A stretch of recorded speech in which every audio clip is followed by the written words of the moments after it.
Lahat ay inakalang mahina siya subalit siya pala ang pinakamalakas na mandirigmang dragon matapos iligtas ang prinsesa. Nagsisimula ang ating kwento kay Yona na siyang nag-iisang tagapagmana ng tronong royal ng kaharian ng Kuka, pagkatapos ng kanyang ama na si Haring Il. Lumaki siyang naglalaro kasama ang kanyang pinsang si Suan at ang kanyang bodyguard na si Hak. Ang tatlo sa kanila ay naging matalik na magkaibigan at si Hak na isa sa 5 dakilang general ng Kuka at pinakabatang general sa kasaysayan nito, ay may lihim na pagtingin kay Yona kaso natatakot siyang baka may sumalakay na FBI sa kanya, kaya nagpasya siyang maging bodyguard na lamang ni Yona.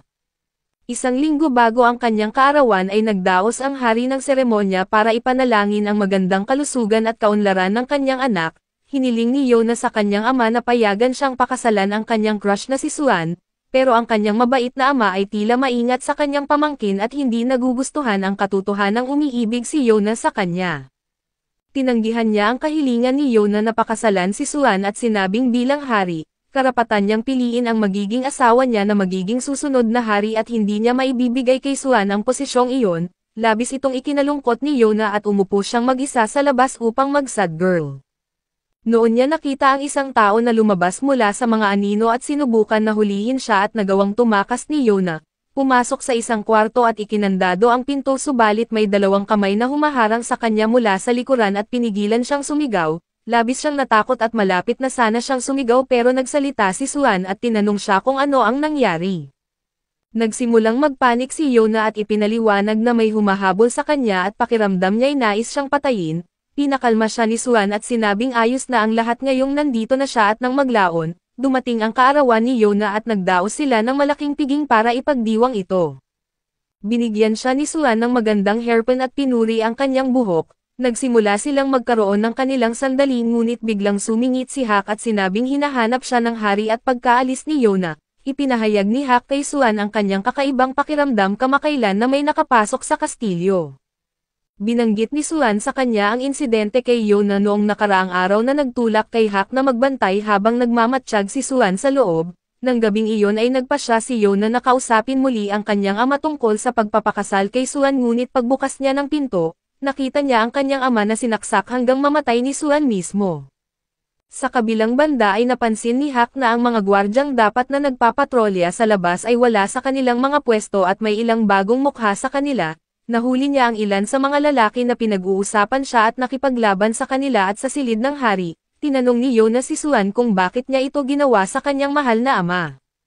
Ipinapaliwanag ni Suan na mahal din niya ito subalit nalaman niyang pinatay ng hari ang kanyang ama kaya kinailangan niyang bumawi. Sa una ay hindi ito pinaniwalaan ni Yona pero iginiit ni Suan na hindi na kailangan ng kaharian ang isang mahinang hari at siya mismo ang mag-angat sa trono.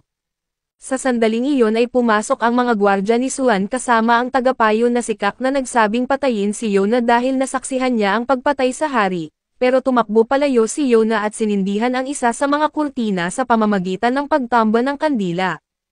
Nahuli si Yona ng mga gwardya at inihanda siyang patayin sa ngalan ng kinabukasan ng kaharian. Humingi siya ng tulong kay Suan pero biglang dumating si Hak at sinimulang pagtatagain ang mga kaaway na tila ba siya si Mother Uchiha. Lumaban din si Suan gamit ang kanyang maliit na espada kaso nanaig si Hak at unti-unting naitulak siya pabalik. Ipinaliwanag ni Hak na siya ang puso ng kastilyo at ang pinakamalakas sa 5 general, na umangat upang pamumunuan ang tribo ng hangin sa murang edad matapos magbitiw sa tungkulin ang kanyang ampon na lolo at dating pinuno na si Mundok. Idinagdag pa niya na ang kanyang mabilis na mga pag-atake at nakakatakot na lakas ang nagbigay sa kanya ng palayaw bilang halimaw ng kidlat ng Kuka. Habang nagpapatuloy ang labanan at patuloy na tinatanong ni Hak si Suan tungkol sa motibo sa pagpatay sa hari, ngunit ginawang bihag ng mga gwardya si Yona at pinapababa ni Hak ang kanyang sandata, lumapit si Suan upang pugutan siya ng ulo. Ngunit biglang may nag-target ng pana ng palaso sa isa sa mga gwardya at binigyan ito ng pagkakataon si Hak na dakpin si Yona at tumakas. Sa labas ay tinawag siya ng personal na mediko ng hari mula sa isang madilim na eskinita at inihayag na siya ang bumaril ng palaso. Nagtago sila sa likod ng mga palumpong at nagplano na tumakas sa kastilyo kasama si Minso bilang bitag para makatakas sila, dahil sa marangal na sakripisyo ni Minso, nagawang makatakas ni Hak at Yona papunta sa gubat kung saan tahimik na umiyak si Yona at inutusan si Hak na huwag mamatay at iwan siya. Yumayakap siya sa kanya at sinabing paprotektahan niya si Yona anuman ang mangyari bilang pagtupad sa huling utos na ibinigay ng hari sa kanya. Sa kabilang banda ay iniulat ni Sok kay Suan na sinubukan nilang hanapin si Hak at ang prinsesa, kaso dahil lumaki si Hak sa mapanganib na gubat malapit sa kabisera ng tribo ng hangin, mahirap silang mahanap kahit kasama pa ang prinsesa. Samantala ay patuloy na naglalakad sina Hak at Yona sa gubat nang mapansin niyang kakaiba ang kilos ni Yona. Hindi siya kumakain at hindi siya nagsasalita at kinakailangan siyang alalayan ni Hak sa kamay para lang maglakad. Habang naglalakad ay naalala niya ang unang pagkakataon na hiningi ng hari sa kanya na maging personal na bodyguard ni Yona at kung paano siya nagsimulang makaramdam ng kakaiba sa paligid ni Yona. Hindi kailanman ninais ni Hak na maging isang general o anumang mataas na titulo ng mandirigma dahil sa tingin niya ito ay masyadong maraming trabaho at politika. Ang tanging alalahanin niya ay protektahan si Yona at tuparin ang kanyang pangako sa yumaong hari na panatilihing ligtas siya. Sa kabilang banda ay nanaginip si Yona ng isang panahon mula sa kanilang pagkabata, kung saan magkasamang naglaro sina Hak at Suan sa kastilyo pagkatapos mamatay ng kanyang ina. Sinubukan niyang pasayahin ang kanyang ama ngunit masyadong mabigat para sa kanya ang pagkawala ng kanyang ina. Noon sila'y nagkasakit kasama si Suan at magkasamang gumaling mula sa kanilang karamdaman. Nakaramdam ng kalungkutan si Yona dahil hindi siya dinalaw ng hari na naging dahilan upang tumigil siya sa pagkain. Nang gabing iyon ay nakaramdam ng gutom si Yona at may nagdala ng mangkok ng lugaw na manok para sa kanya. Subalit nang matikman niya ito ay nasabi niyang hindi ito masarap at lumabas mula sa likod ng pinto ang hari at ipinahayag na siya mismo ang nagluto nito bilang paghingi ng tawad sa hindi niya pagdalaw sa kanya noon. Ang pag-alam na ito ay nagpasaya kay Yona. At tinapos niya ang buong mangkok kahit na ito'y hindi masarap. Pagkatapos nilang gumaling ay ipinangako nilang tatlo na magkakasama sila habang buhay. Dito nagising si Yona mula sa kanyang panaginip at nagsimulang umiyak dahil lahat ng kanyang pinahahalagahan ay nawala na. Patuloy sila sa kanilang paglalakbay at isang tanghali at habang naliligo si Yona sa ilog, napansin ni Hak ang hairpin na ibinigay ni Suan na naiwan sa tabi ng apoy na nagulat siyang dala pa rin ito ni Yona. Kinagabihan ay sinubukan ni Hak pakainin si Yona subalit napansin niyang nawawala ang kanyang hairpin at nagpasya siyang hanapin ito na sinabing babalik siya agad. Hindi nagtagal ay inatake siya ng mga makamandag na ahas at niligtas siya ni Hak, ngunit nalaman nilang nasa loob sila ng pugad ng mga ahas at binuhat ni Hak si Yona at tumakas sila, kaso nakagat si Hak ng isa sa mga ahas sa paa. Nang sila'y nasa ligtas na ay ibinigay ni Hak ang hairpin kay Yona at iginiit na hindi niya kailanman mapapatawad si Suan sa kanyang ginawa at sa mga bagay na inagaw niya sa kanila, ngunit kung ang pagkapit sa ilusyon ng nakaraan ay nakakatulong para mabuhay si Yona ay wala siyang problema na hayaan siyang itago ito. Samantala sa kastilyo ay iniulat ng mga sundalo na hindi nila mahanap sina Hak at ang prinsesa at nagtanong kung magpapadala pa ba sila ng karagdagang tropa. Ngunit sinabi ni Suan na hayaan na sila dahil wala na silang kapangyarihan at mas mahalagang bagay ang dapat asikasuhin. Kinabukasan ay nagising si Yona at napansin ang sugat sa paa ni Hak at nagpumilit siyang pumunta sa isang nayon upang bumili ng pagkain at gamot, kaso sinabi ni Hak na mapanganib ito dahil sa mga gwardya at ang tanging ligtas na lugar na mapupuntahan nila ay ang kabisera ng tribo ng hangin, at ito ang fuga. Pagdating nila sa harapang gate ay nakita niya ang kanyang mga junior na sina Handi at Tiwo na nagpabaya sa kanilang tungkulin bilang mga gwardya. Pinagalitan niya sila at ginigising sa pamamagitan ng pagsipa at tinanong kung ito ba ang dapat na ginagawa ng mga gwardya ng tribo. Binati nila siya pabalik at sinabing sinusunod lang nila ang kalooban ng hangin sa pamamagitan ng pagiging cool, kalmado at relax at inasar siya kung sa wakas ba'y tinanggal na siya sa kanyang trabaho bilang general. Pagkatapos ay tiningnan nila si Yona at tinanong kung sino ang babaeng may pulang buhok sa tabi niya. Ipinapaliwanag ni Hak na siya ay isang court lady na nasa pagsasanay mula sa kastilyo na pinaalis dahil sa pagiging walang silbi. Biglang nawala ng malay si Yona sa pagod at binuhat siya ni Hak papasok at inutusan silang maghanda ng pagkain para sa kanya. Sa loob ay nakausap ni Hak si Handi na nagsabi na ang dating pinuno na si Mundo ay tinawag sa kastilyo kasama ang iba pang mga general para sa isang mahalagang pagpupulong at nagtanong kung bakit naroon si Hak. Sa kastilyo ay nagtipon ang mga pinuno ng tribo at binati si Suan. Pinag-usapan nila ang tungkol sa pagkamatay ng dating hari at ang pagkawala ni Hak at Yona. Ang kwento na nilikha ni Suan ay pinatay ni Hak si Haring Il at tumakas pagkatapos kidnapin ang prinsesa. sa kanilang pagkawala ay iniharap ng tagapayo si Suan bilang susunod na hari at sumang-ayon ang lahat maliban kay Mundok, na nagsabi sa kanya na pag-usapan ito kay Hak mismo. Nang tanghaling iyon ay bumalik si Mundok sa kanyang tribo habang sinabi ni Suan sa pinuno ng tribo ng apoy na si Sujin, na maghanda sa posibleng pag-aalsa ng tribo ng hangin. Sa kabilang banda ay nagising si Yona sa mansyon ng tribo ng hangin at sinalubong ng isang batang lalaki na nagngangalang Ton, na nagpakilala bilang ampon na nakababatang kapatid ni Hak at nagdala ng pagkain para sa kanya. Tinanong niya kung paano ang pakikitungo ni Hak sa kastilyo at sinabi ni Yona na laging bastos at parang unggoy ang kanyang asal. Samantala ay natawa sina Handi at Tiwo sa pagkaawa ni Hak na inaasar ng isang babaeng may pulang buhok na court lady. Biglang pumasok si Hak at lumapit ng malapit kay Yona at sinabing siya ay isang court lady mula sa kastilyo at ang pangalan niya ay Rina, at pagkatapos ay binugbog sina Handi at Tiwo dahil sa pang-aasar sa kanya. Nagsimulang makaramdam ng kaunting init si Yona at bumalik sa kanyang mga pandama kaya't lumabas siya upang tumulong sa paligid ng mansyon, binigyan siya ng isang babae ng ilang damit na lalabhan, at sumama si Hak sa kanya at sinabing sa ilog sila naglalaban ng mga damit. Ngunit nang marating nila ito ay nalaman nilang natuyo ang ilog sa hindi malamang dahilan, pinadala nila si Handi upang siyasatin ang sanhi nito at sa kabilang banda, bumalik din si Mundok at niyakap ang prinsesa na ipinahayag niyang masaya siyang malaman na ligtas ito. Bumalik si Handi na bagbog sarado at ibinunyag na ang mga sundalo ng Fire Tribe ang nagharang sa daloy ng tubig at binugbog siya nang subukan niyang labanan sila. Nagalit ang mga kababayan ngunit pinakalma sila ni Mundok at nagpasya silang bibili muna ng tubig mula sa mga mangangalakal habang wala pa ang daloy ng tubig.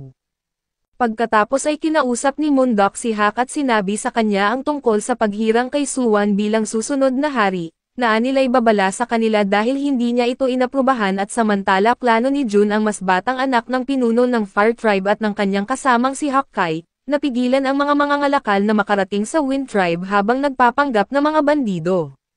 Dahil naiinggit si Jun kay Hak sa pagtakas kasama ang prinsesa na nais niyang pakasalan upang maging hari at sa araw ding iyon, nalaman na may sakit sa baga ang batang si Ton at kailangan niya ng gamot, ngunit hindi pa dumating ang mga mangangalakal dahil inatake sila sa daan.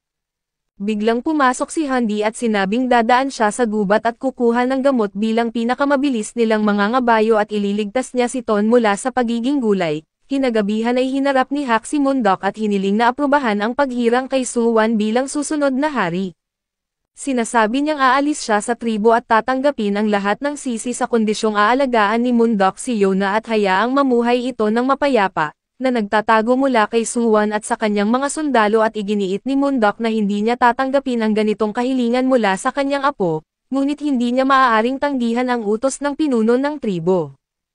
Pagkatapos nito ay pumasok si Hak ng palihim sa isang tindahan ng armas at bumili ng ilang gamit para sa kanyang paglalakbay at naghanda na umalis, samantala ay natuwa ang lahat ng gumaling si Ton at pinuri si Handi sa mabilis na pagbalik sa gubat. Lumabas din si Yona upang makita si Tiwo na isinasama si Handi sa lugar ng pahingahan at nalaman niyang inatake ang mga nasugatang mangangalakal ng Fire Tribe, nalungkot siya para sa kanila at nagalit kay Suwan sa pagpapahintulot nito, at nagpasya siyang umalis din para hindi na sila magdulot ng karagdagang problema. Kinabukasan ay nakita niya si Hak na nagpapaalam kay Ton at lumapit din siya para magpasalamat sa kanya. Hinayaan siya ni Ton na umalis at umiyak dahil hindi niya matutupad ang pangako kay Hak na protektahan si Yona, ngunit niyakap niya ito at sinabing alagaan ang lahat doon. Samantala ay lumabas si Hak mula sa gate at nagpaalam kay Tiwo na itinalaga niya ito bilang susunod na general ng Wind Tribe, ngunit nagalit si Tiwo at sinabing tamad siya para sa trabaho ngunit tinanggap pa rin niya ito. Dagdag rin niya na nakakapagod alagaan ang isang prinsesa na may dalang problema at inamin na alam niya ang lahat mula pa sa simula. Biglang tumakbo si Yona papunta kay Hak at sinabing hindi niya naaalalang pinayagan niya itong umalis mag-isa, binanggit ni Hak na hindi na siya ang kanyang lingkod o general kaya siya ay maglalakbay na malaya. Sinabi ni Yona na nagpasya siyang sumama sa kanya at sinagot siya ni Hak na mas ligtas kung mananatili siya rito ngunit tumayo siya sa harapan niya at hiniling na isama siya. Tinanong siya ni Hak kung may pambayad ba siya para sa kanyang serbisyo bilang bodyguard sa kanilang paglalakbay, pero iginiit ni Yona na wala siyang maibibigay sa kanya subalit nais niyang maging kanya si Hak. Sa kabila ng pagiging simpleng tao ni Hak ay tinanggap niya ang alok at nagpas siyang sumama sa kanya. Biglang dumating si Mundok at sinermonan si Hak sa pagiging bastos sa prinsesa at inihatid sila, pinayuhan niya silang kumonsulta sa isang pari na matagal nang kasangkot sa politika ng kaharian at may kakayahang tumingin sa hinaharap, ipinaliwanag niya na noong nakaraan at pinahirapan ng kapatid ng hari na si Yuan ang pari kaya nagpa siya itong mamuhay mag-isa sa mga bundok ng teritoryo ng Wind Tribe. Pagdating nila sa mga bundok ay napansin ni Hak na may humahabol sa kanila at lumabas siya sa bukas para harapin ang mga sundalo ng Fire Tribe na pinalibutan siya ng mga pana at palaso. Lumapit si Jun at sinabihan siyang isuko ang prinsesa, ngunit tumanggi si Hak na siya ay hindi na general o pinuno ng Wind Tribe at tumangging isuko ang prinsesa sa kanya. Sa utos ni Jun ay inutusan niya ang kanyang mga lalaki na barilin si Hak. Habang bumaba si Hak sa mga palaso na may malakas na ihip ng kanyang glaive at pinabalik niya ang mga sundalong papalapit sa kanya gamit ang isa pang ihip, tumakbo siya kasama si Yona kaso nadulas siya at nahulog at nagpa siya ang isa sa mga sundalo na barilin siya gamit ang isang palaso na may lason.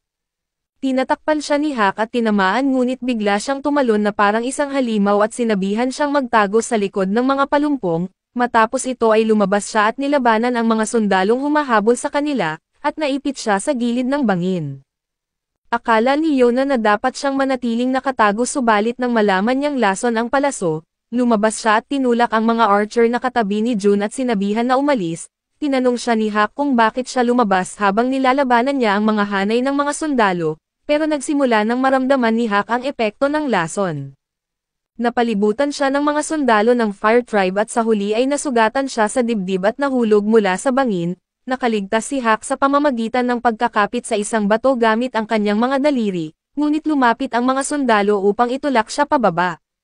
Biglang dumating si Yona upang iligtas siya kaso hinawakan siya ni Jun sa buhok at mabilis niyang hinugot ang espada ni Jun at ginupit ang kanyang buhok, pagkatapos ay sinubukan niyang iligtas si Hak at hilahin siya pataas, pero dahil sa presyon mula sa mga sundalo at sa katotohanang si Hak ay isang malaking lalaki ay pareho silang nahulog sa ilalim ng lambak.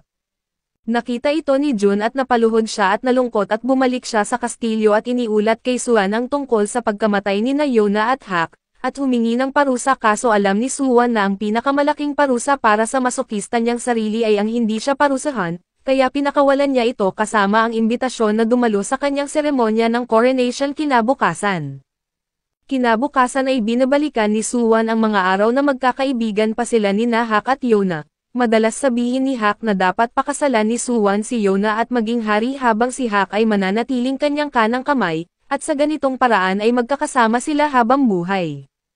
Ngunit ngayon ay dinurog niya ang lahat ng pangarap na iyon sa ilalim ng kanyang mga paa upang umangat sa trono sa pamamagitan ng puwersa. Sa determinasyon na ito ay umakyat siya sa hagdanan at tinanggap ang kanyang korona at pinangalan ng ika-11 hari ng kaharian ng Kuka. Lumapit sa kanya ang pinuno ng Fire Tribe upang magsumpa ng katapatan, ngunit hindi bulag si Suan sa katotohanang ang hangad lamang nila ay ang trono at pagkatapos ay tiningnan niya ang pinuno ng Earth Tribe, na iginagalang lamang ang pinakamalakas. Sinundan ng pinuno ng Water Tribe na nagpa siyang maghintay at tingnan kung paano maglalaro ang mga bagay at sa wakas, ang Wind Tribe na nagbigay ng kanilang pag-aproba kay Suan, na iniisip niyang dahil sa desisyon ni Hak na iwan ang tribo. Inanunsyo niya na pangungunahan niya ang kanilang kaharian patungo sa kaunlaran at natapos na ang mga araw na binubuli sila ng kanilang mga kapitbahay, samantala sa ibaba ng lambak sa paanan ng bangin ay may isang batang lalaki na nagngangalang Yon, ang nakatagpo kina Hak at Yona na nahugasan sa tabi ng ilog. Natuklasan niyang buhay pa sila at nagpasya siyang dalhin sila sa kanyang bahay at gamutin sila at pagkagising ni Yona, nagtanong siya tungkol kay Hak at sinabi sa kanya ni Yon na may ilang bali na buto si Hak, nawala ng maraming dugo ngunit nakaligtas siya salamat sa kanyang paggamot. Sa medyo magandang kondisyon ni Yona ay hinulaan ni Yon na pinrotektahan siya ni Hak sa kanilang pagbagsak at nagtanong kung kasintahan ba niya ito, ngunit itinanggi ito ni Yona at pagkatapos ay tinanong niya kung nag-iisa ba siyang nakatira doon, at biglang pumasok ang isang maruming, kulot na blondie na umiiyak sa batang lalaki na siya ay nagdarasal sa bundok nang siya ay madulas at mahulog. Pagkatapos ay ipinakilala niya ang sarili kay Yona bilang tagapag-alaga ni Yon, pagkatapos ay sinabi niya na nais niyang batiin ang prinsesa ng maayos at alam niya ang tungkol sa kanyang paglalakbay na ikinagulat niya, ipinahayag niya na siya ang pari na kanilang hinahanap at sinabi sa kanya ng Diyos ang tungkol sa kanilang pagdating. Ipinaliwanag niya na trabaho niya ang maghatid ng mensahe ng Diyos sa mga tao. Kaso sinabi ni Yon na hindi ito trabaho dahil wala itong kinikita at namumuhay siya sa bundok na nagdarasal buong araw, dahil pinalayas siya sa palasyo dahil sa pag-uusap niya tungkol sa mga boses sa kanyang ulo. Tinanong ni Yon na kung ano talaga ang dahilan kung bakit siya pinalayas, na nagpatingin kay Yon sa kanya ng may bahagyang pagkakasuklam dahil sa kanyang kamangmangan sa kabila ng matagal niyang paninirahan sa kastilyo. Ipinaliwanag niya na noon malaki ang kapangyarihan ng mga pari sa kaharian at minsan ay maaari pa nilang babaligtarin ang hari kung nagalit niya ang mga Diyos. Noong panahon ng kanyang lolo ay lumalakas ang kaharian at dumarami ang impluwensya sa pamamagitan ng pakikipagdigma sa kapitbahay nito, lalo na dahil sa mga nagawa ni Prinsipe Yuan sa militar na malamang na maging susunod na hari, kaya nagpasya siyang palayasin ang pari upang masecure ang kanyang posisyon. Nagpasalamat si Yona sa pagligtas sa kanya at hiniling na turuan siya muli balang araw. Nang gabing iyon ay nagising si Yona at nalaman niyang wala si Hak sa kanyang kama. Lumabas siya at sinubukan na hanapin siya ngunit inisip niyang iniwan siya nito nang walang paalam at nagsimulang umiyak habang tinatawag itong tanga. Noon lumapit si Hak mula sa likuran at sinabi na dapat siyang matuwa dahil himala siyang gumaling kaso umiiyak siya roon na parang bata habang minumura siya. Tinanong niya kung saan ito nagpunta at ipinaliwanag nitong hinanap niya ang kanyang glaive sa lambak at umupo siya sa harap niya at tinanong kung bakit siya umiiyak. Binanggit niya na siya ay nabigla at hindi niya alam ang gagawin kung sakaling mamatay ito at iwan siya. Nakita ni Hak ang mukha niyang nag-aalala at umiiyak at nadama niya ang kanyang damdamin at nagtangka siyang humalik. Kaso sinuntok siya ng prinsesa sa ulo dahil akala niya sinusukat nito ang temperatura nila sa pamamagitan ng paglapit ng mukha niya. Tiningnan ni Hak ang kanyang mukhang nagtataka matapos marinig ang paliwanag na ito at nagsimulang pag-isipan ang kanyang mga desisyon sa buhay. Kinabukasan ay ibinalita sa kanya ni Yona ang tungkol sa kanilang lokasyon at sa pari at pagkatapos ay lumabas siya upang makita ang pari sa bundok. Natagpuan niya itong umiiyak habang nagdarasal sa isang bangin at tinanong kung ano ang nangyayari. Sinabi niya na nanaginip siya tungkol sa kanyang buhay at sa mga kahinatnan ng kanyang paglalakbay at pagkatapos ay sinabi niya na magbabago siya ng kaharian para sa kabutihan, pero magiging puno ng pagsubok ang kanyang buhay. Ipinabatid niya na handa siya para doon at sawa na siya sa pagiging mahina at mangmang na babae at pinukaw ang apoy ng feminismo na nakatago sa kanyang puso bilang isang prinsesa. Pagkatapos ay ikinwento niya sa kanya ang alamat ng paglikha ng kaharian noon. Nang ang Diyos na dragon na si Hu ay nagnais na makisalamuha sa mga tao kung kaya't isinuko niya ang kanyang immortalidad at dumating sa mundong ito bilang isang lalaki, kahit mahal niya ang sangkatauhan at nagpasya silang patayin siya kaya lumitaw ang iba pang mga Diyos na dragon na binubuo ng puti, asul, berde at gintong mga dragon at sinabi na nandoon sila upang ibalik siya dahil mahal na mahal nila siya. Sinabi ni Hu sa kanila na mahalin pa rin ang mga tao at dahil sa pagmamahal sa kanya, nagpasya silang ibahagi ang kanilang dugo sa mga tapat na mandirigma at binigyan sila ng natatanging mga kapangyarihan upang maprotektahan siya. Pagkatapos nito ay ginamit ni Hu ang 4 na mandirigmang dragon at itinatag ang kanyang sariling kaharian na pinamunuan niya bilang Haring Hu ng kaharian ng Kuka. Taon-taon pagkatapos ng kanyang natural na kamatayan at nalungkot ang 4 na mandirigmang dragon at nagkanya-kanyang daan, dahil napagtanto nila na ang kanilang mga kapangyarihan ay hindi makontrol ng mga tao. Hanggang ngayon ay buhay pa rin ang kanilang dugo habang sila ay muling isinilang sa mga bagong henerasyon at namumuhay ng patago at pagkatapos, sinabi nito sa kanya na kailangan niya ng mga kaalyado para sa kanyang paglalakbay at kapag umalis siya rito, muling malalagay sa panganib ang kanyang buhay. Kung magpapatuloy siya sa ganitong paraan ay mamamatay si Hak kaya kailangan niyang unang magtipon ng mga kaalyado sa anyo ng 4 na mandirigmang dragon at ito ang kalooban ng Diyos. Nang gabing iyon ay sinubukan ni Yona na itapon ang hairpin na natanggap niya kay Suan. Ngunit nagpasya siyang itago ito dahil sa magkahalong damdamin at biglang dumating si Hak at itinulak siya ni Yona pababa, sinabihan siyang magpahinga at bukod dito, ibinahagi niya sa kanya ang tungkol sa kanyang misyon at hiniling sa kanya na turuan siya kung paano gumamit ng espada at panan dahil gusto niyang maging mas malakas at matutong lumaban din. Habang sila ay naglalaro sa ilalim ng sumisikat na araw lumapit si Ayo sa kanila at hiniling na isama rin nila si Yon, kinabukasan ay nagising si Yona at nakilala si Yon na nagbigay sa kanya ng bagong damit na inayos niya mula sa kanyang lumang basahan, tumulong sa paggupit ng kanyang buhok at inayos din ang robe ni Hak. Matapos ang ilang sandali kasama siya ay lumapit siya kay Ayo at sinabi sa kanya na hindi niya maisasama si Yon maliban kung hihilingin ito ni Yon mismo dahil ayaw niyang masisira ang isang pamilya. Sinabi ni Ayo na naiintindihan niya at lumabas upang kausapin si Yon tungkol dito.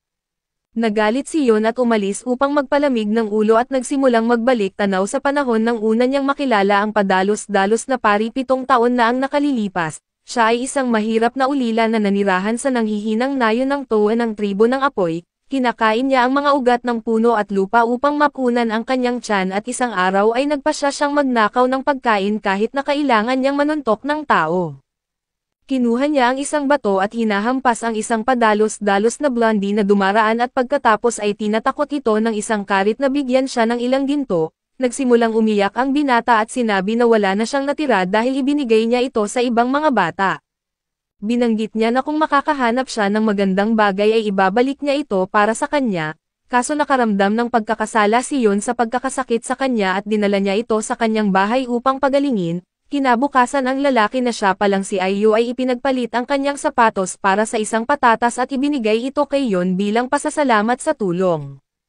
Nakipag-usap siya sa batang lalaki at nalaman na gusto nitong magbasa ng maraming libro at maglakbay sa mundo.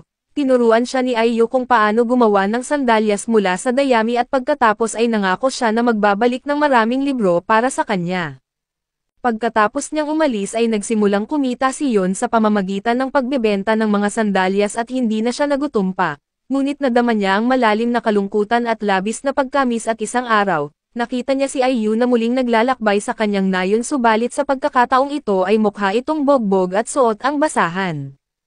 Yumayakap si Yon kay Ayo at malungkot na sinabi sa kanya na siya ay papunta sa isang malayong paglalakbay mula sa kabisera. Nais niyang dumaan upang magbigay ng ilang libro sa kanyang ngunit inatake siya sa daan at ninakaw ang lahat ng kanyang dala. Umiiyak ito at humingi ng tawad dahil hindi niya natupad ang kanyang pangako. Yumayakap pabalik si Yon at sinabi na hindi na niya kailangan ang mga libro at mula noon, nanirahan silang dalawa sa bundok at malayo sa mga tao at salamat sa isa sa mga librong nakuha ni Ayo mula sa basurahan, kung saan natutunan niya ng kaunti tungkol sa medisina at iyon ang dahilan kung bakit nakatulong siya kay Yona at Hak. Ngayon bumalik sa kasalukuyan ay lumapit si Ayo kay Yon at nag-usap sila tungkol sa kanyang pag-alis. Sinabi ni Yon na kung iuutos ni Ayo na siya'y umalis at siya'y aalis kasama nila at dahil dito, napagdesisyonan na siyan ay maglakbay kasama sina Yona at Hak kaso bago sila umalis ay kapwa umiyak at sinabi sa isa't isa kung gaano nila mamimiss ang bawat isa. Kinabukasan ay nag-empake sila ng kanilang mga gamit at nagpaalam kay Ayo bago umalis upang hanapin ang 4 na mandirigmang dragon. Ang kanilang unang destinasyon ay isang nayon na nakatago sa makapal na hamog kung saan naninirahan ang isang misteryosong angkan ng mga taong may puting buhok. Sa ngayon ang ating mga bayani ay nasa kabilang panig ng mapa at kailangang dumaan sa teritoryo ng tribo ng apoy para makarating doon. Sa paglalakbay na ito ay dumaan sila sa mga taniman ng palay at trigo at mga gulong pang tubig na labis na ikinatuwa ni Yona. Sa huli ay huminto sila sa isang kalapit na nayon para mag-imbak ng mga kailangan para sa kanilang paglalakbay. Pagkatapos makuha ang lahat ng kailangan nila ay umupo sila para uminom ng tsaa at sinabi ni Hak na kailangan niyang bumili ng bagong pana, dahil nasira ito nang mahulog sila mula sa bangin ngunit ayaw niyang iwan sila at binanggit ni Jun na maaari siyang pumunta at magkikita sila sa labas ng nayon malapit sa malaking puno. Sa kabilang banda ay nagsimulang magpanik si Yona nang marinig niyang kinoronahan si Suan bilang bagong hari at tumakbo siya palabas ng restaurant. Sinundan siya ni Yon at sinabihan siyang itigil ang nakakahinalang kilos. Bigla nilang nakita ang ilang sundalo ng tribo ng apoy na naglalakad at nagpasya silang magtago sa likod ng isang kahon sa isang eskinita. Pagkaalis ng mga gwardya nakipagkita si Hak sa kanila at nagpasya silang umalis kaagad. Sa kanilang paglalakbay sa mga lupain sa loob ng ilang araw sa wakas ay malapit na sila sa kanilang patutunguhan. Ayon sa kahilingan ni Yona ay tinuruan siya ni Han na gumamit ng pana sa pamamagitan ng unang pagsasanay sa pagbaril sa mga ibon at kuneho. Nag-ensayo sila ng 1 oras pero hindi matamaan ni Yona kaya't tinuruan siya ni Hak ng malapitan. Pagkatapos nito ay lubos siyang nag-commit at nag-ensayo kahit hating gabi sa pamamagitan ng pagpapaputok ng 200 na palaso. Isang araw ay sinabi ni Hak sa kanya na ipakita kung gaano na siya gumaling at nagkaroon sila ng pagsusulit sa pagbaril. Binanggit ni Yon na maglakad siya ng mauna at sinabihan silang magmadali at sa kagubatan, sinimulan ni Hak sa pamamagitan ng pagpapaputok ni Yona sa isang puno at matagumpay niya itong nagawa. Sunod ay sinabi niya kay Yona na barilin siya at iginiit na iiwas siya kaya hindi niya kailangang mag-alala na masaktan siya. Sinubukan siyang barilin ni Yona ng ilang beses ngunit madali itong naiwasan ni Hak at sinabi na kulang siya sa intensyon na pumatay kaya mahina ang kanyang mga putok. Ipinapaliwanag niya na isipin niya na siya ang kaaway na nandoon para hulihin siya. Dagdag pa niya na wala siyang ganon sa isip kaya sinubukan siyang mapapagalit ni Hak sa pamamagitan ng pagsasabing isipin niya na siya si Swan. Noon ay pinaputok ni Yona ang isang palaso na muntik ng tamaan ang ulo ni Hak at bahagyang nagasgasan ang kanyang pisngi. Sa ganitong paraan ay nakapasa si Yona sa pagsusulit ni Hak at pagkatapos ng ilang sandali, napansin nila na lumalapot ang hamog at napagtanto na malapit na sila sa nakatagong nayon. Tinawag nila si Yon ngunit hindi sila sinagot at sa huli ay natagpuan ni Yona ang mga gamit niya sa lupa at sinabi kay Hak tungkol dito. Nagsimula silang nakarinig ng mga boses na nagsasabing umalis sila o magdudulot sila ng galit ng mga Diyos. Iginiit ni Hak na ang kanilang Diyos ay dapat natalunin para magtago sa hamog at nilinis niya ito gamit ang malakas na ihip ng kanyang malaking tungkod. Pagkawala ng hamog ay nalaman nila na napapalibutan sila ng isang pangkat ng mga taong may puting buhok. Tinanong ni Hak kung sila ba ay mula sa nakatagong nayon at kung mayroon ba silang dugo ng dragon. Binanggit ng kanilang pinuno na umalis na sila pero napansin niya ang babaeng may pulang buhok kasama nila at tinanong kung saan siya galing. Sinabi niya na siya ay galing sa tribo ng hangin at sinabihan ng isang pari na hanapin ang mga dragon. Nang marinig ito ng lalaking may puting buhok at binanggit niyang sila ang mga tagapagbantay ng puting dragon at dinala sila pabalik sa kanilang nayon. Lumalabas na si Yon ay nahuli ng mga miyembro ng nayon ng puting dragon at matapos dalhin doon sina Hak at Yona. Pinalaya rin nila si Yon at habang naglilibot sila sa nayon ay narinig ng mandirigmang puting dragon na may mga taong biglang pumasok sa nayon. Nagpasya siyang alagaan ito mag-isa gamit ang kapangyarihan ng puting dragon sa kanyang kanang kamay. Lumapit siya kay Yona at tinawag siya ngunit nang makita niya ang kanyang pulang buhok at kaakit-akit na mukha, kumukulo ang dugo ng dragon sa kanyang mga ugat at agad niya itong tinanggap bilang kanyang Panginoon at sinabing siya ang reinkarnasyon ni Haring Hu, dahil dito ay lumuhad siya kasama ang kanyang mga tao para sa kanya, subalit sinabi ni Yona na hindi siya Panginoon ng kahit sino at siya ay para sa lahat ng mandirigmang dragon upang maprotektahan siya sa kanyang paglalakbay. Tinanggap ng puting dragon ang kanyang kahilingan at ipinabatid na sasama siya sa kanya at kinalaunan. Pumasok si Hak para makipagkita sa puting dragon na nag-alok sa kanya ng isang supot ng ginto at sinabing umalis na siya dahil trabaho na niya ngayon na protektahan si Yona. Nang marinig ito ay nagalit si Hak at lumabas ng silid at binanggit kay Yona na hindi nila kailangan ang isang puting ahas na tulad niya habang bitbit ang supot ng ginto. Ibinabalik ni Yona ang ginto at iginiit na mananatili si Hak sa kanya at gusto niya na maging kaibigan ang puting dragon at protektahan silang pareho ni Hak. Na sa wakas ay pumayag ng may pagkabigla. Kinabukasan pagkatapos ng masayang pamamaalam na piging kagabi ay umalis si Yona at ang iba pa sa nayon kasama ang puting dragon at tinanong niya ito tungkol sa kanyang pangalan. Natuwa siya at binanggit na tawagin siya ni Yona na Kaya. Ipinahayag na ang apat na dragon ay may espesyal na koneksyon sa isa't isa kung saan nararamdaman nila kung nasaan ang iba. Binanggit ni Yona na napaka-convenient nito at nagsimula silang maglakad pababa ng bundok upang makipagkita sa susunod na mandirigmang dragon. Sinundan nila si Kyle sa daan at nag-aalala sila sa kanyang pamumuno dahil hindi pa siya nakalabas ng kanyang nayon dati. Ngayon ay tinanong siya ni Jan na ipakita sa kanila ang direksyon kung saan naroon ang pinakamalapit na mandirigmang dragon at sinabi niyang ang pinakamalapit ay ang asol na dragon at itinuro ang direksyon sa unahan kung saan nararamdaman niya ang enerhiya nito. Tumingin si Yon sa mapa at sinabing hindi ito masyadong nakakatulong kaso sinabi ni Kaya na sundan na lang nila siya bago siya mahulog sa isang hukay na may mga insekto, at magsimulang sumigaw at umiyak na tila natutuwa si Hak. Bigla nilang naramdaman ang mga yabag at naghanda sina Hak at Kaya na lumaban at sinabihan nila sina Yona at Yon na magtago sa mga palumpong. Sa kanila sinimulang labanan ang isang grupo ng mga bandido. Sinubukan ng isa sa mga bandido na hawakan ang braso ni Kyle subalit natuklasan niyang napakainit nito. Binanggit ni Kyle na mag-ingat dahil matagal nang naghihintay ang kapangyarihang ito na magamit. Sa kanya pinalaki ang kanyang dragon arm at tinadtad ang mga kalaban na parang walang awang nilalang. Pagkatapos ay lumingon siya para tingnan si Hak at napansin niyang naglalakad ito sa pagitan ng mga kaaway habang iwinawasiwas ang kanyang glaive at pinababagsak sila na parang wala lang. Pagkatapos ng kanilang labanan ay bumagsak sa lupa si Hak at natuklasan niya na bumukas muli ang kanyang mga sugat. Nagulat ito kay Kaya na napagtanto niyang lumaban si Hak ng kasing tindi ng isang mandirigmang dragon kahit na siya ay sugatan, tulad ni Zoro mula sa One Piece. Pagkatapos ay binuhat niya si Hak sa kanyang balikat at ipinagpatuloy nila ang kanilang paglalakbay. Habang naglalakad ay pinag-uusapan ni Nayon at Kaya ang posibleng lokasyon ng asol na dragon at naiisip nila ito hanggang sa 6 na lugar. Patuloy silang naglalakbay at nagkakampo sa labas at talagang nababagabag si Kyle sa bagong kapaligiran na ito, hindi siya sanay matulog sa ilalim ng mga bituin sa lupa at nahihirapan siyang magpahinga at pakiramdam niya ay tanga siya, dahil wala siyang kasanayan sa survival at karunungan tulad ni Hak at Yon at lalo itong nakakalungkot sa kanya.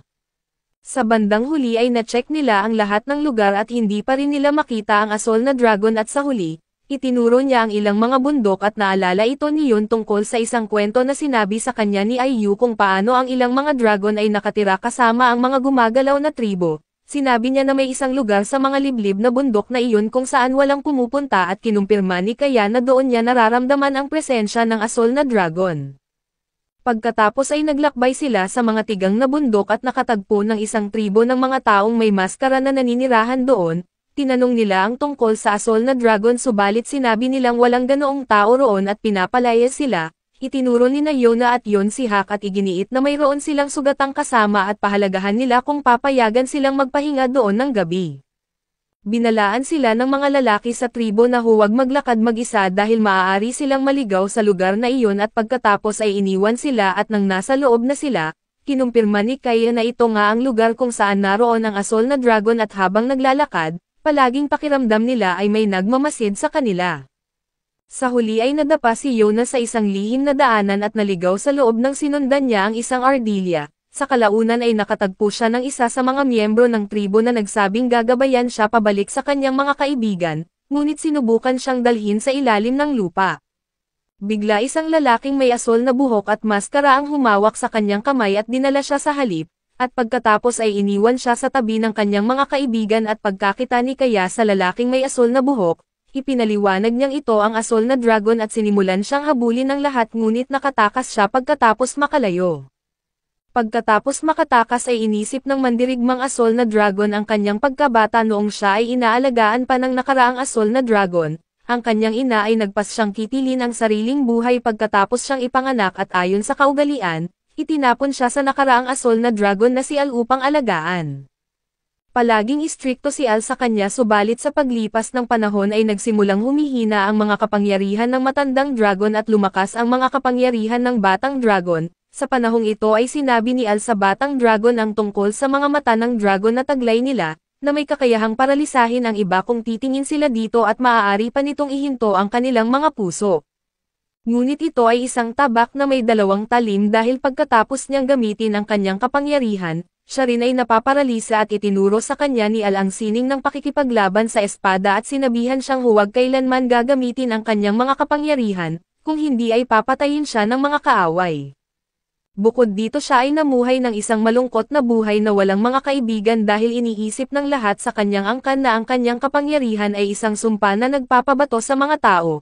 Isang araw matapos ang kamatayan ni Al ay nabalitaan ng batang dragon na may malaking hukbong sumasalakay sa kanila at nagpasya siyang lumabas mag-isa at harapin ang mga ito gamit ang kanyang kapangyarihan.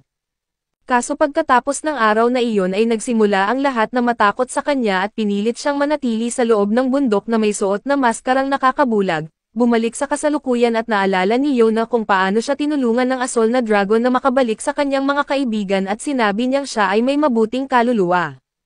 Pagkatapos nilang magtipon ay binanggit ni Yona na kailangan nilang makikipagkita muli sa asol na dragon. Naiwan si Hak upang bantayan ang kanilang mga gamit ngunit bago sila umalis ay sinabi niya kay Yona na mag-ingat o siya ay lalapit ng husto sa kanya kahit na siya ay nainis. Pagkaalis nila ay napansin ni Hak kung paano sila palaging binabantayan ng mga taga-nayon.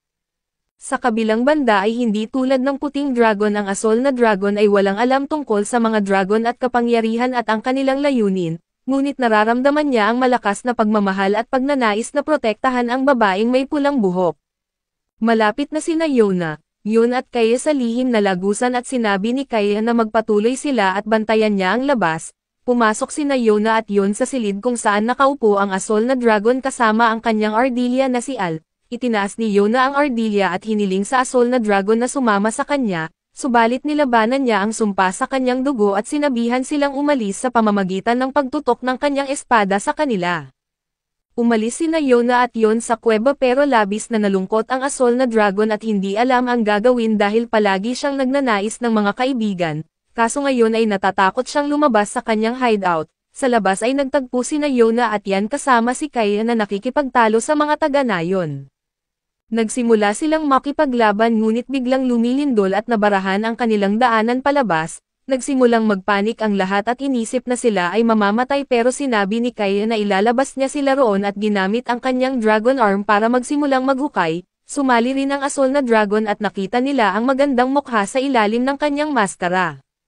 Samantala ay nagpapanik si Hak sa kabilang panig ng nababara na daanan na parang inahing pato na nawalan ng sisiw. Nagsimula siyang maghukay sa mga guho at sinabihan ang natitirang mga taga-nayon na magtrabaho rin. Siya ay nagsumpa sa Diyos na hindi niya hahayaang mag-isa si Yona kailanman. Sa kabilang banda ay nagtatrabaho rin sina Yona at ang iba sa paghuhukay palabas at habang nagtatrabaho, nahihimatay si Yona dahil sa pagod ay sinalo siya ng asol na dragon at dinala niya siya pabalik sa kanyang silid at pinapahinga siya sa kanyang balahibong Amerikana. Nakita niya ang kabaitan nito at nagsimulang umiyak at nagsabing tutulungan niya ito at ilalabas siya sa lungga na ito. Pagkatapos ay lumabas siya ulit upang tumulong sa paghuhukay at di nagtagal, nakayanan ni Hak at ng iba pang makahukay palabas at nailigtas nila si Yona at ang mga taong kasama niya. Nang matapos ang lahat ay muling hiniling ni Yona sa asol na dragon na sumama sa kanila at tinanong ang kanyang pangalan, ngunit sinabi niyang wala siyang pangalan at maaari siyang tawagin ni Yona sa anumang gusto niya. Pagkatapos nito ay tinanggap niya ang alok ni Yona at umalis sila sa nayon ng bundok kasama siya at sa pagkakaroon ng asol na dragon sa kanilang tabi, dalawa pang dragon ang natitira para hanapin kaya't tinanong niyan si Kaya tungkol sa lokasyon ng susunod na dragon. Sinubukan ni Kaya na tulungan sila kaso bigla siyang bumagsak sa lupa dahil sa bahagyang lagnat na nakuha niya pagkatapos ng lahat ng paghuhukay sa yungib. Inalagaan siya ni Yon habang sinusubukan ng iba na tanungin ang asol na dragon tungkol sa lokasyon ng iba pang dragon. Sa kasamaang palad dahil sa kanyang pagiging isang closet web na hindi sanay makipag-usap ng bukas sa iba at hindi rin niya alam kung ano ang ibig sabihin ng mga bagay tungkol sa mga dragon, nalulungkot si Kyle para sa kanya at hinawakan ang kanyang mga kamay, sinabing tuturuan niya ito ng lahat at maaari niyang tawagin siyang kapatid mula ngayon. Bilang tugon ay biglang isinubsob ng asol na dragon ang kanyang mukha sa tubig, at lumalabas na sinusubukan lang niyang hulihin ang isang isda upang ibigay kay Kaya para gumaling ito, at ito ay nagpalambot sa puso ng lahat.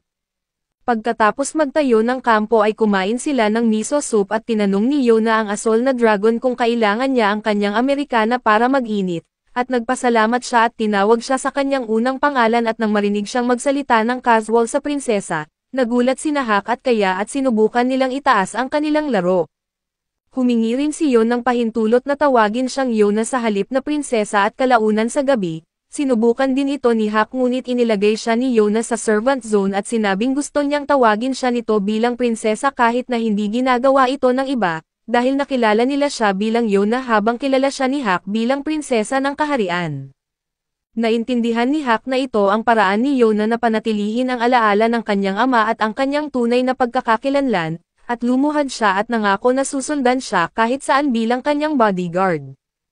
Pagkatapos ay naglakad sila sa kagubatan at nagtataka kung anong pangalan ang dapat ibigay sa asol na dragon at sa sandaling iyon, natagpuan nila siyang nakatingin sa buwan at napagpasyahan ni Yona na tawagin siyang Sinha, na nangangahulugang moonlight at ito ang naging bagong pangalan niya.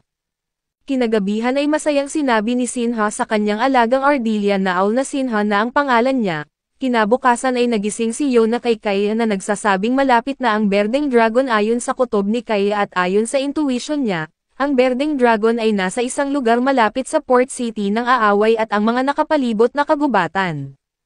Binanggit ni Hak na magiging mapanganib ang paglalakbay dahil malapit ito sa kabisera ng tribo ng Apoy at sa kastilyo ng Ho. Kaya nagpasya silang gamitin ang mga mata ni Sinha at ang intuition ni Kaya, upang manatiling ligtas sa kanilang paglalakbay.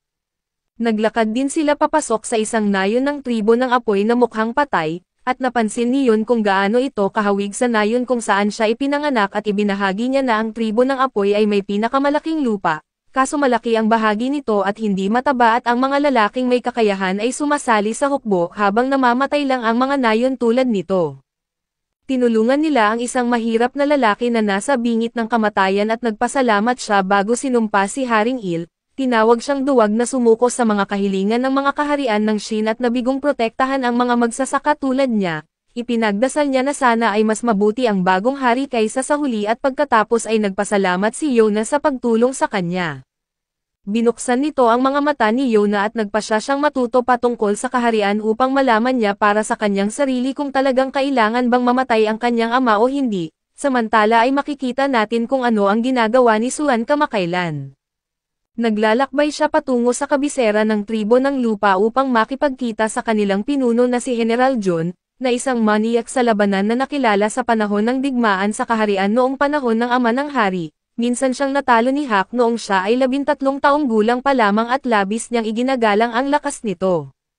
Sa kabilang banda ay wala siyang alam tungkol sa rabbit-faced na si Haring Suan at nagdududa siya sa kakayahan nitong pamunuan ng mas mabuti kaysa sa mapayapang si Haring Il. Nag-aalala rin siya para sa kanyang sariling tribo na umaasa sa mga mina, subalit kamakailan lamang ay nag-produce lamang ng maganda pero walang silbing mineral.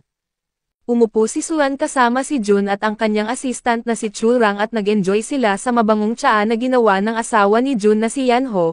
Iniisip niya na isa lamang siyang tanga na may ulo sa ulap at mabilis na umalis at mamaya, nakipag-usap si Suan kay Choang at nalaman kung paano sinasamba ng lahat si Jun pero dahil walang mga digmaan kamakailan.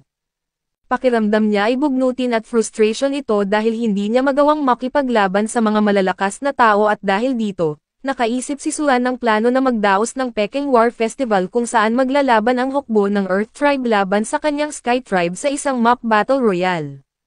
Ginanap nila ang festival sa Qin at dumating ang mga tao mula sa iba't ibang rehiyon upang panoorin ang laban at para sa mga patakaran, lahat ng mandirigma ay nagsusuot ng mga plato sa kanilang mga ulo at makakakuha ng puntos ang mga koponan sa pamamagitan ng pagbasag ng mga plato na ito. Nahahati ang bawat hukbo sa iba't ibang ranggo tulad ng mga tropa, general at isang hari at magkakaiba ang halaga ng puntos na hawak ng bawat isa. Sa panahon ng digmaang ito ay sinusuri din ni Jun ang kakayahan sa pakikipaglaban ni Suan at natuklasan na siya ay medyo disente at higit sa lahat, siya ay isang tuso na matalino na nakakapagpabali sa kanyang sariling mga sundalo laban sa kanya. Sa kalagitnaan ng digmaan sa pamamagitan ng paglikha ng kaguluhan at pagpapakalat ng maling impormasyon, ang festival na ito ay naging mahusay na pagpapakita ng tunay na kakayahan ni Suan bilang bagong pinuno at nagwagi siya sa puso ng lahat. Nakapagpabuhay muli ng kanilang espiritu sa pamamagitan ng pagpapaalam kay Jun na manalo sa isang mabulaklak na labanan sa 1 versus 1 laban sa kanya. Pagkatapos ng festival ay umalis si Suan sa kabisera at nalaman ni Jun na ayon sa payo ng hari, sinimulan ng kanyang asawa na si Yanho na ibenta ang kanyang mabangong tsaa sa imperyo ng Kai at ito ay naging hit sa kanila.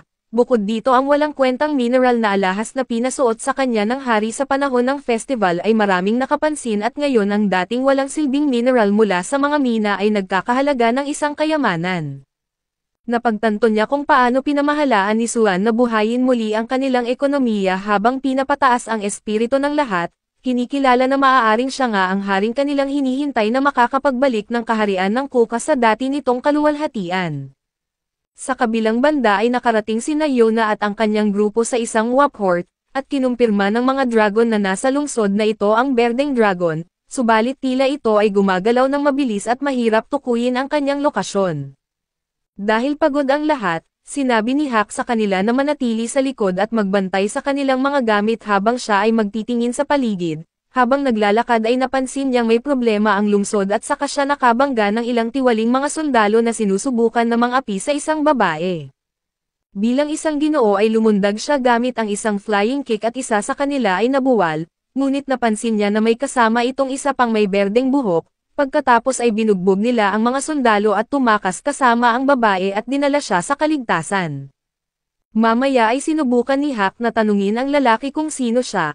Kaso bigla itong nawala sa lugar pagkatapos niyang lumingon, bumalik si Hak sa grupo at sinabing hindi siya nakabili ng anuman at hindi niya binanggit sa kanila ang tungkol sa pagbugbog sa ilang opisyal at nagpa siya na hayaan silang mamili. Kinabukasan habang nag-iisa siyang naglalakad sa lungsod at muling nakasalubong ni Hak ang lalaking may berdeng buhok at dinala niya ito sa isang magandang lugar upang uminom, nagpakilala ang lalaking may berdeng buhok bilang si Iya at sinabi niya na ang Panginoon ng lungsod na ito, si KG ay may malaking kapangyarihan kaya't natatakot sa kanya ang lahat, ngunit sangkot din siya sa ilang kaduda-duda na negosyo tulad ng pangangalakal ng mga alipin. Natuklasan din nila na si Iya ay parang si Sanji na mahilig sa mga babae subalit nakakakuha siya ng mas maraming babae kaysa kaya niyang pangarapin, biglang dumating sina Yona at ang iba pa at nakita nila si Hak na umiinom kasama ang maraming babae, at inisip nilang walang hiya siyang nagpa-party. Ipinapaliwanag ni Hak na hindi ito ang itsura ng sitwasyon ngunit tumakbo rin si Iya at lalo lang siyang mukhang sinungaling kay Yona. Mamaya ay nagkaroon sila ng kanilang date sa isang restaurant at lumabas na ang may-ari ay ang babaeng pareho nilang nailigtas noong nakaraang araw. Ibinahagi niya sa kanila ang tungkol sa pagmamalupit ni Ki at ipinaliwanag kung paano siya naniningil ng hindi makatarungang buwis at kung hindi makakabayad ang isang tao, nagpapadala siya ng mga lalaki para guluhin ang kanilang lugar at kung minsan ay ipinapakulong sila habang buhay. Ibinahagi rin niya sa kanila ang tungkol sa tanging pag-asa ng mga karaniwang tao, isang grupo ng mga piratang vigilant na tinatawag na GAN na lumalaban sa kanya. Kinabukasan ay sama-sama silang nagpunta sa bayan para hanapin ang berdeng dragon. Sa daan ay nakakita sila ng ilang tiwaling opisyal na sinisira ang loob ng isang tindahan at sinabi ni Hak na kailangan nilang maging mga tauhan ni Ja.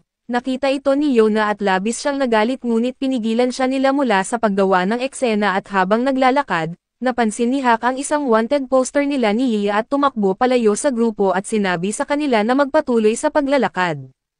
Mamaya ay nakipagkita siya kay Iya na tumatawa rin sa kanyang nakakatawang wanted poster at ibinunyag ni Iya na siya ay miyembro ng GAN. Inimbitahan niya si Hak na sumali sa kanyang pangkat ng mga pirata para pabagsakin si KG dahil kailangan nila ng mga may kakayahan at malalakas na lalaki. Sinabi ni Hak na hindi siya interesado at nagpatuloy sa paglalakad ngunit pagkatapos ay nakipagkita siya kay Yona at sa iba pa, at tumalon si Iya para magtago ngunit aksidenteng nahulog at naipit ang kanyang puwet sa isang palayok sa harap ni Kaya. Agad siyang nakilala ni Kaya bilang berdeng dragon at dinala siya kay Yona. Ngunit nabasag niya ang palayok at iginiit na nagpasya siyang putulin ang mga tanikala ng tadhana at mamuhay ayon sa kanyang kagustuhan imbes na maging isang puppet na naglilingkod kay Haring Ho. Tumalon siya sa iba't ibang mga gusali at nakipagkita kay Hak at sinubukan na muli siyang kumbansihin na sumali. Pagdating ni Yona sa eksena ay nagsimula na kumukulo ang dugo sa kanyang mga ugat at siya'y lumuhad at sinubukan niyang labanan ito at sinabi na ang mga damdaming ito patungo kay Yona ay mula sa mga dragon at hindi sa kanya. At pagkatapos ay tumayo siya at binanggit sa kanya na hindi siya sasama o tatanggapin siya bilang kanyang Panginoon. Tumingin sa kanya si Yona at iginiit na ayos lang at kung ayaw niyang sumama ay hindi niya pipilitin. Pagkatapos nito binanggit niya na gusto niyang sumama si Hak para ibagsak si KG, at ipinaliwanag ni Yona na gusto rin niyang tumulong dahil nakita niya ang isang bata na namatay dahil sa katiwalian na dulot ni KG at gusto niyang wakasan ang kanyang pamumuno.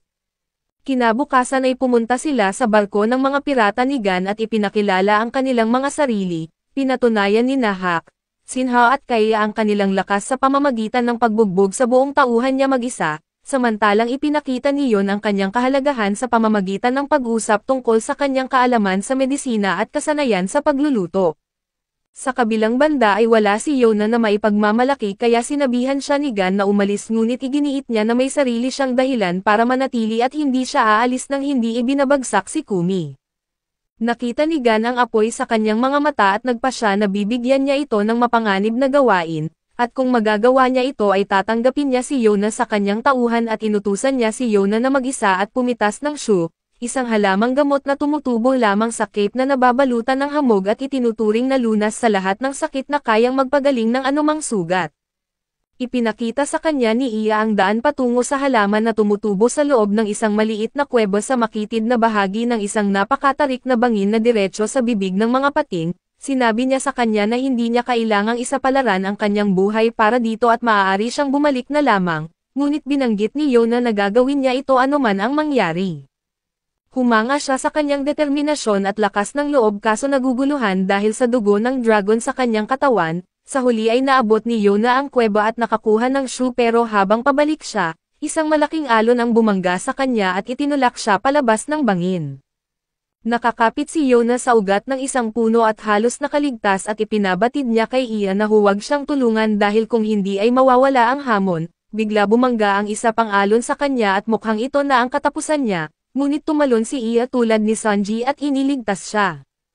Binanggit niya na nakakuha siya ng halaman at naiprotektahan ito mag-isa kaya't pasado na siya sa hamon, ngunit hindi komportable si Yona dito at pagbalik nila kay Gan at sa iba na naghihintay sa kanila sa ibabaw ng bangin, ibinahagi ni Yona na nakuha niya ang mga halaman kaso may tulong mula kay Iya kaya't hindi ito mabilang. Namangha si Gan sa kanyang katapatan at tinanong kung sumuko na ba siya kaso ipinahayag ni Yona na hindi at sa pagkakataong ito, mag-isa siyang pupunta at natawa si Gan at sinabing bagamat mahina siya tulad ng isang pato, gusto niya si Yona dahil sa kanyang tapang na hindi kailanman iwan ang kanyang mga kaibigan. Dahil dito ay sumali si Yona sa kanyang tauhan at mukhang maayos ang lahat. Nakipag-usap si Iya kay Hak at tinanong kung siya ba ang kasintahan niya ngunit sinabi ni Hak na siya lang ang bodyguard niya. Ipinaliwanag ni Iya na mukhang masyado silang malapit para maging ganoon lamang kaso tila may distansya at tinanong kung ayaw ba niya si Yona sa ganoong paraan. Dahil dito ay nainis si Hak at umalis at kalaunan ay patuloy na iniisip ang kanyang nararamdaman. Mahal niya si Yona ngunit itinago niya ang mga damdaming ito sa buong buhay niya para sa kapakanan ng kanilang trio. Natatagal lamang kung mananatili siyang kanang kamay ni Suwon at hahayaan siyang pakasalan si Yona. Subalit ngayon iba na ang mga bagay at ang paggugol ng mas maraming oras sa kanya ay nagpapabaliw sa kanya, lumapit siya kay Yona at tinulungan siyang ayusin ang kanyang nasugatang mga kamay sa pamamagitan ng pagpahid ng honey dito at hindi sinasadyang dinilaan ang ilan mula sa kanyang kamay. Kinagabihan ay nakipag-usap si Gan kay Yona tungkol kay Iya at sinabi na kapag natapos na ang misyon, bubuwagan niya ang tauhan at wala nang mapupuntahan si Iya at hinihiling niya kay Yona na isama siya, pero ipinahayag ni Yona na minsan na siyang tinanggihan ni Iya. Biglang nagsalita si Iya mula sa likuran nila at binanggit na hindi siya tutol sa paglalakbay kasama ang isang magandang babae, pero isa sa alang-alang niya ito kapag medyo lumaki pa siya at sa kabilang banda, tumingin si Shinha sa malayo at ibinunyag na papalapit ang isang grupo ng mga barko na may kargang malalakas na lalaki. Kinabukasan ay pinag-usapan ni Gan at ng iba ang sitwasyon at nalaman nilang ang mga barko ay pag-aari ni KG at malamang na puno ng mga alipin na ipapalit niya sa mga barko ng Kai Empire. Plano nilang pigilin ang operasyon ngunit bago iyon ay kailangan nilang kumuha ng karagdagang impormasyon kung saan matatagpuan si KG at ang mga alipin, dahil madali niyang magagamit ang mga ito bilang mga bihag. Pumunta sina Iya at Yona sa lungsod at natuklasan nilang ginagamit ni KG ang isang tindahan upang akitin ang magagandang babae, kung saan hinuhuli niya sila sa pamamagitan ng isang patibong at ibinebenta bilang mga alipin. Gamit ang impormasyong ito ay nakaisip sila ng plano na magpanggap sina Yona at Yon bilang magagandang babae at ipadala sila bilang mga spy. Natakot si Yon pero pumayag dahil alam niyang hindi siya pababayaan ng kanyang mga kaibigan at gusto rin niyang tumulong. Dahil dito ay pumasok sina Yona at Yon sa tindahan at nahuli kasama si Munting Al at pagkababa nila, piniringan sila at inilagay sa isang selda kasama ang iba pang mga alipin. Natuklasan ni Yona na nasaktan ang kanyang paa nang siya ay mahulog kanina at nag-aalala siya na baka magdulot ito ng problema sa kanilang misyon. Hindi nagtagal ay pumasok si KG at hinawakan si Yona sa buhok at sinabing minsan niyang nakita ang ganitong pulang buhok sa Harrow Castle at tinanong kung siya ba si Prinsesa Yona. Nag-alala si Yon tungkol sa pagkakalantad ng kanilang tunay na pagkakakilanlan at biglang sinabing mas maaari niyang mapasaya si KG kaysa sa Chibi Girl, ngunit sinuntok siya ni KG sa tiyan at binugbog bago sinabihan na manahimik at huwag gagambala habang naglalaro siya sa kanyang paninda. Pagkatapos ay tumingin si KG sa mga mata ni Yona at natakot sa matapang na tingin sa kanyang mukha. Naisip niya na hindi maaaring may ganoong tingin ang isang prinsesa na inalagaan lamang sa loob ng isang kastilyo sa buong buhay niya at binaliwala ang kanyang mga hinala. Yumukod si Yona at ipinaliwanag na sila ay mga dukhang babae lamang mula sa malayo at kung nais niyang tawagin siyang Prinsesa Yona ay maaari niyang gawin iyon, na nakakumbinsi kay KG na nagkamali siya. Pagkatapos isa sa mga bagong nahuling babae ang kumakatok sa pinto at humihingi na pakakawalan sila. Kaso pagkatapos ay may isa pang babae ang nagsalita at sinabing mahigit 2 linggo na siyang nakakulong doon at kahit gaano pa sila sumigaw o magmakaawa, walang magpapakawala sa kanila. Lumapit si Yona sa kanya at ipinunto na gusto niyang baguhin ang lugar na ito, ngunit inakala ng babae na isa lamang siyang batang walang silbi at tinawag siyang tanga at kinagabihan. Nagsimulang umusad ang mga barko at sinimulan ni Gan at ng kanyang mga pirata ang pag-atake. Nakipaglaban sila sa mga tauhan ni KG ngunit naghihintay pa rin ng senyales mula kay Yona upang direktang atakihin si KG, dahil hindi pa nila alam kung nasaan siya at ang mga bihag at samantala, nakatakas sina Yona at Yon sa pamamagitan ng pagpapakain kay Al ng kanilang tali at pagkatapos ay pinatulog ang mga gwardya gamit ang mga karayom na may gamot. Pinalaya rin nila ang ibang mga alipin at ang babaeng kanina na nagngangalang Uray ay nagkaroon ng pag-asa kay Yona at nagsabing tutulong siya sa kanila. Nagpatuloy sila sa pag-akyat at napatumba pa ang mas maraming gwardya, subalit dahil gumagalaw ang barko sa gilid ay nakabangon muli ang mga gwardya at tinangay si Uray bilang bihag.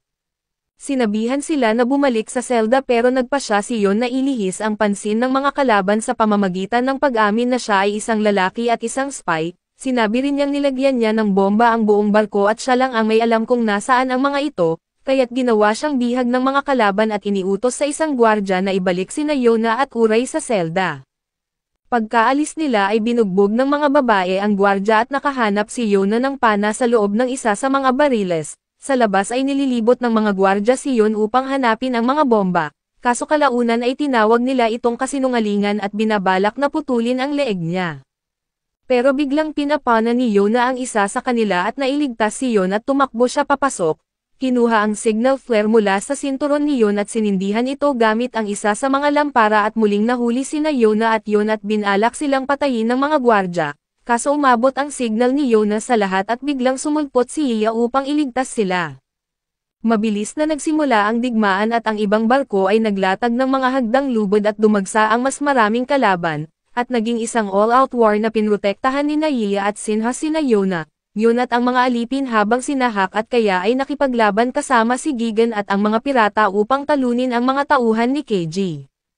Nagpatuloy ang labanan hanggang madaling araw kaso sa huli ay nagtagumpay sila at nahuli ang bawat isa sa mga kalaban, isang matabang pirata na nakarinig sa pag-uusap ni na KG at ng mga tauhan nito tungkol sa spy sa barko ang tumakbo kay Iya at sinabi ang lokasyon ng lihim na silid ni KG. Agad silang tumakbo pababa upang hulihin ang mga lalaki roon kaso si KG mismo ay nawawala.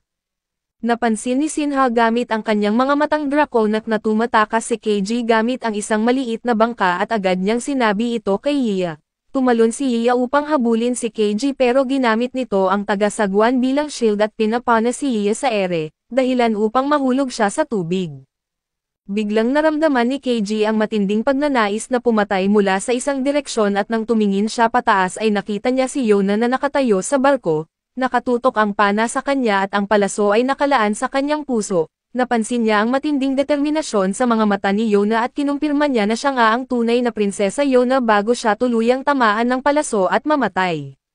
Nakita ito ni Nahak at ng mga dragon at labis silang nabigla dahil isa itong makasaysayang tagumpay para kay Yona. Pinatunayan nitong handa siyang pumatay ng tao kung kinakailangan, dahil dito ay nagdiwang ang lahat ng kanilang tagumpay at si Gan ay naghanda ng isang malaking kasiyahan para sa lahat.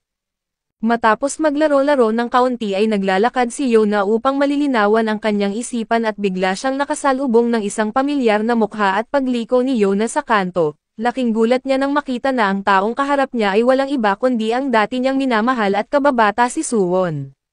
Nanlalambot siya sa kinatatayuan na tila na paralisa at habang binabalikan ang mga alaala ng kanilang kabataan, sinabi ni Suwon na natutuwa siyang makitang ligtas si Yona at idinugtong na kung ganoon, malamang nabuhay rin si Hak. Ipinahayag din niyang naroon siya dahil may narinig siyang balita tungkol sa Lord ng Awa na sangkot sa ilegal na kalakalan, ngunit biglang dumating si General Judo kasama ang mga bantay at pinagsabihan si Suwon na tigilan ang paglalakad-lakad ng mag-isa. Agad niyang tinatakpan si Yona ng kanyang kapa at kunwaring may kasayahan lamang siyang kasama at sinabing bumalik na lamang sila sa kanilang pag-iikot, habang niyayakap siya ng taong pumatay sa kanyang ama at pilit na inabot ni Yona ang espada ni Suwon upang patayin siya noon din, ngunit pinigilan siya nito at sinabing wala siyang problema kung gusto niyang kunin ang kanyang buhay pero hindi pa siya maaaring mamatay ngayon. Pagkatapos ay nagpaalam siya kay Yona at lumakad palayo at naiwan si Yona na umiiyak at napaluhod sa lupa. Pinipigil ang kanyang sigaw ng galit at lungkot at narinig ito ni Hak at agad siyang sumaklolo, dinala siya pabalik sa kasiyahan. Hindi sinabi ni Yona kay Hak kung ano ang nangyari na mula noon at nagsimulang kumilos ng kakaiba si Yona na parang malabo ang kanyang isip at mas magulo kaysa dati. Isang beses ay nagsimulang nagpalit siya ng damit sa harap ng lahat, kaya tinatakpan siya agad ni Hak ng kanyang robe upang hindi siya magmukhang isang perverted exhibitionist. Kalaunan ay umupo si Hak sa tabi niya at binanggit na maaari siyang umasa pa sa kanya dahil siya ang kanyang tagapagbantay. Sinabi ni Yona na napagpasyahan na niyang umalis sa lungsod at hiniling na sumama ito sa kanya at kinagabihan, umupo si Yea sa tabi ni Yona at nag-enjoy sa kasiyahan. Pagkatapos ay naglaro siya kasama ang kanyang mga kasama sa crew bago lumapit kay Gan upang magbigay galang. Naalala niya kung paano siya tinanggap ni Gan sa kanyang grupo noon at taos-puso siyang nagpapasalamat sa lahat ng taon ng pagkalinga nito. Kinabukasan ay umalis na sina Yona at ang iba pa mula sa awa upang ipagpatuloy ang kanilang paglalakbay. Sa daan ay sinabi ni Yona na mamimiss niya si Yea kaso nagtataka sina Kaya at Sinha kung ano ang sinasabi niya, hanggang sa biglang pumutol si Sinha ng isang puno sa tabi nila at isiniwalat na sumama rin pala si Yea sa kanila. Sinabi nito na hindi na niya alam kung ito ba ay dahil sa dugo ng dragon o hindi. Pero napagpasyahan na niyang sumama kay Yona dahil gusto niyang protektahan siya at tulungan siyang maabot ang kanyang mga layunin. Sa tabi ng tatlong dragon na kasama na niya at ang susunod na layunin ni Yona ay hanapin ang huling mandirigmang dragon at ito ang gintong dragon. Sa kanilang paglalakbay ng huli si Yea ng isang batang deer para sa kanila at habang nananalangin sina Yona at Yon bilang pasasalamat sa mga Diyos, isang gaskasing lalaking may kulay gintong buhok at kumakalam na tiyan ang lumapit sa kanila at nakisabay sa panalangin. Pagkaluto ng karne ay inimbitahan nila ang kawawang binata na kumain kasama nila ngunit tila nabahala ang mga dragon dahil mukhang siya ang gintong dragon. Nang marinig ito ay nagtanong ang lalaki kung may tumawag ba sa kanya, tumingin sa kanila at sinabing natutuwa siyang makita ang tatlo pang dragon. Nabigla ang lahat sa revelasyong ito at tinanong siya kung saan siya nagmula at sinagot niya na siya ay si Zeno. Naglalakbay lamang mag-isa sa mga lupain na nababagot at nagugutom kaya't nang makita niya sila, sumama siya sa pagkain. Itinuro siya ni Kaya kay Yona at tinanong kung nararamdaman ba niya ang pagkulo ng kanyang dugo o ang kagustuhang tawagin si Yona bilang kanyang Panginoon. Umiling si Zeno at sinabing wala siyang nararamdaman maliban sa simpleng paghanga dahil cute si Yona. Dahil dito ay nagtaka ang tatlong dragon kung bakit si Zeno ay tila hindi nagdurusa sa pagiging tagapagdala ng banal na dugo ng dragon tulad nila. Pagkatapos ay tinanong siya ni Yona kung istorbo ba sa kanya ang sumama sa kanila at tumulong sa kanyang paglalakbay, subalit tinanggap agad ni Zeno ang imbitasyon ni Yona kahit hindi pa siya natatapos magsalita dahil wala naman siyang ibang mas magandang gagawin. Sabi niya ay nakakakain siya ng masarap at may mga taong nakakausap ng libre kaya't wala siyang rason para tumanggi. Nakipagkamay siya sa kanilang lahat at tinanong siya ng mga dragon tungkol sa kanyang kapangyarihan at sinabi niyang napakatibay niya. Kaya sinubukan ito ni Hak sa pamamagitan ng pagsuntok sa kanya kaso nasaktan si Zeno ng matindi. Nagtaka silang lahat kung siya ba ay isang defective product. Pero sinabi ni Yona na nararamdaman niyang kumikislap si Zeno na parang gintong araw at walang duda na siya ang gintong dragon. Sa pagkakumpleto ng 4 na dragon at nagpasya silang bumalik kay IU upang kunin ang kanilang quest rewards, ngunit pagpasok nila sa kanyang kubo at gulo ang buong lugar at nakahandusay si IU sa sahig na may lumalabas na dugo sa kanyang ulo, agad nila siyang tinulungan at tinanong kung anong nangyari. Sagot ni IU ay nadulas lang siya at bumagsak at matapos ang maayos na pagbati, tinanong siya ni Yon tungkol sa maalamat na espada at kalasag na sinasabing tagapagtanggol ng hari, na kung maglilingkod ba ang mga ito kay Yona o kikilalanan si Suwon bilang tunay na hari. Sabi ni IU ay may natitirang panahon pa bago lumitaw ang espada at kalasag at dapat muna silang maghintay habang pinag-iisipan ito. Doon biglang nagsalita si Zeno at sinabi na iniiwasan nila ang totoong tanong. Ano nga ba ang gusto ni Yona ngayon na nasa tabi na niya ang kapangyarihan ng 4 na dragon? Gusto ba niyang bawiin ang trono kay Suwon o hindi? Kinagabihan ay pinagnilayan ni Yona ang sinabi ni Zeno at naglakad siya at kinausap si IU malapit sa talon upang maklear ang kanyang isipan. Sa huli ay napagpasyahan niyang lalaban siya sa sarili niyang paraan upang protektahan ang kaharian at sinabi niya sa mga dragon na sundan siya. Hiningi rin niya kay Yea na turuan siyang gumamit ng espada at dahil isang araw baka si Hak din ang huhuli sa kanya habang nagsasanay, umuulan ng bigla habang nag-e-ensayo siya ng mga swing, kaya tumakbo sila ni Hak at nagtago sa isang kuweba.